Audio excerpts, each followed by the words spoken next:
Straks de Puls TV. We zijn aan week 3 van het 12 stappen programma, overgangsprogramma. We hebben in week 1 gezien 3 belangrijke zaken.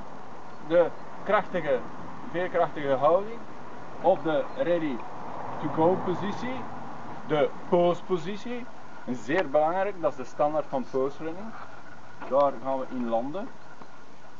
En ten derde, de perceptie of gewaarwording van, op de zool van onze voet wanneer we met ons lichaamsgewicht spelen van links naar rechts, voor, achter. Dus perceptie.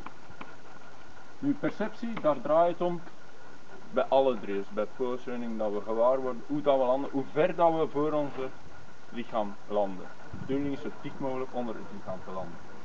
Dus week 2 hebben we 5 drills gezien.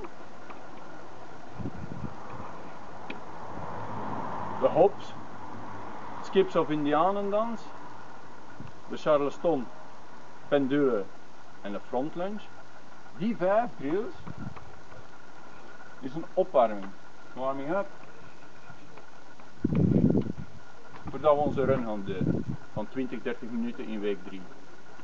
Dus week 3 gaan we al lopen,